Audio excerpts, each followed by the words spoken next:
Today I'm getting the COVID vaccine in Cuenca, Ecuador. Let's go.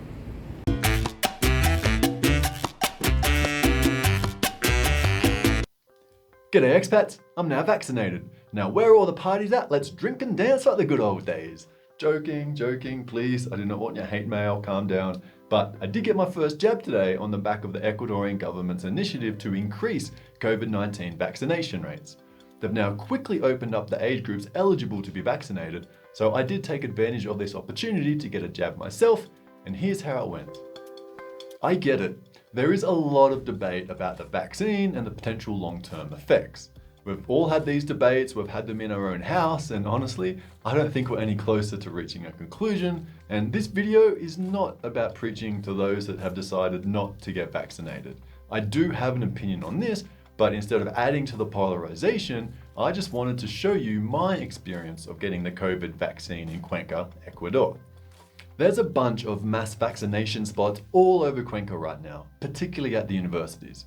I did try to get my vaccination last Friday at one of the pop-up locations, but they'd stopped giving them to the public at Mall de Rio, and the second place I tried had massive lines that honestly kind of scared me. We've done very well for so long avoiding crowds. I certainly did not want to pick up COVID whilst waiting for my COVID vaccine.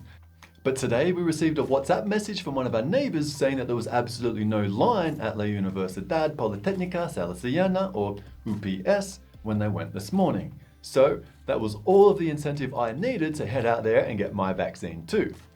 I wasn't completely sure whether they'd let me get the vaccine with just my passport, so I did take my cedula too, just in case.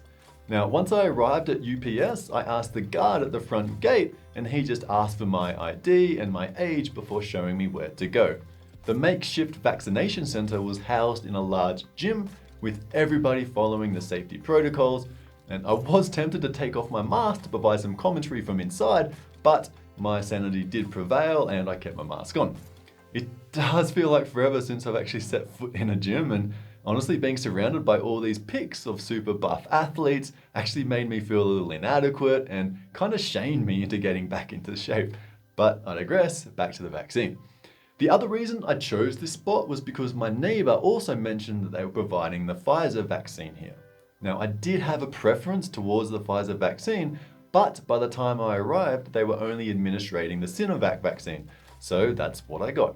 Now, sure, I could have chased the Pfizer vaccine around town by visiting other universities and being quite selective, but I didn't have such a strong preference, so the Sinovac was absolutely fine for me. Now, before I forget, if this type of boots on the ground content is helpful to you, then feel free to like this video and subscribe to our channel. Did you know that every time we get a new subscriber, a beautiful hummingbird baby is born? The best thing about my experience today was that I did not have to wait at all, not a single second. I walked straight past all of the empty chairs that were full in the morning, and I sat down at my designated nursing station. My doctor asked a few questions such as my age and whether I'd had COVID before, but really they didn't need that much detail from me. And they were completely fine with just my passport. I did not need my cedula today. Now, after seeing some of the reports of nurses providing fake shots, I was very careful to make sure I was paying full attention to inspect the full vial and watch it empty into my arm. And it was a little uncomfortable going in, and I did feel some local feelings of coldness, but this passed within 2 seconds. They then gave me my vaccination card with the date of my second shot in around 4 weeks. And I did ask if I needed to come back to the same location for my second shot, and they said that they would prefer if I did, but ultimately I got the impression that it really didn't matter. But given that there was no lines at these locations, I don't see why I would want to go anywhere else. I then tried to hightail it out of there, but I was accosted by one of the helpers that told me I didn't need to wait 5 or 10 minutes under supervision just to make sure that I didn't have any negative reactions. Overall, my experience today was super smooth.